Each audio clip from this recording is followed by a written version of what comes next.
نبی کریم صلی اللہ علیہ وآلہ وسلم کو پہلی وحی کے بعد حضرت خدیجہ رضی اللہ تعالی عنہا کس کے پاس لے گئیں؟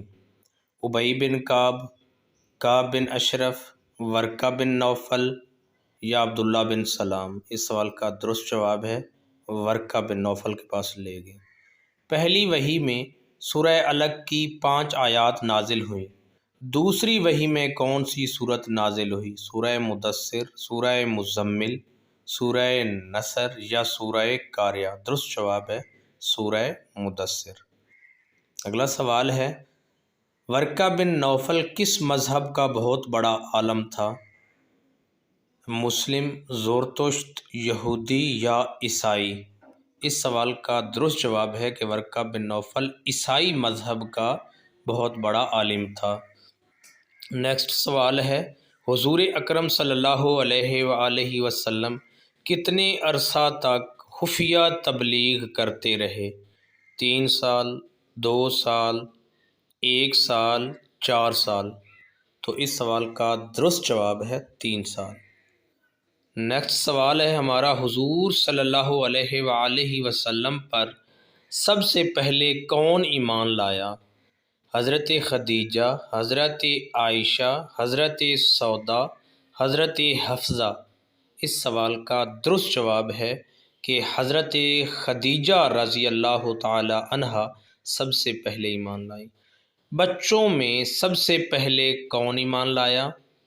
حضرت عثمان، حضرت عمر، حضرت ابو بکر یا حضرت علی؟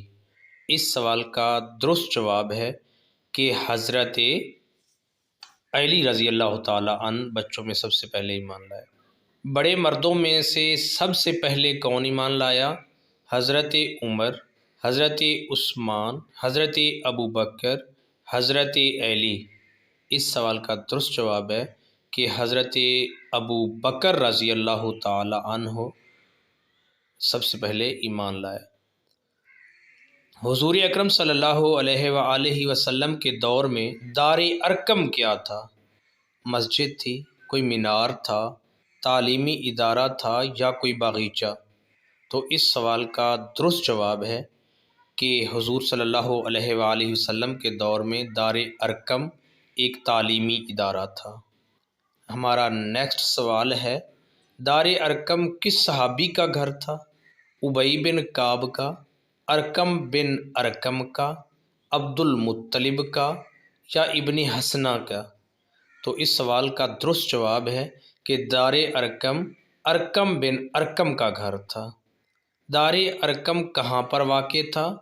کوہ صفا کے دامن میں، جبل نور کے دامن میں، جبل رحمت کے دامن میں یا غار حرا کے دامن میں؟ اس سوال کا درست جواب ہے کہ کوہ صفا کے دامن میں۔ اگر یہ ویڈیو اچھی لگی ہے، معلوماتی لگی ہے تو میرے چینل کو سبسکرائب کر لیں۔ بہت شکریہ جناب۔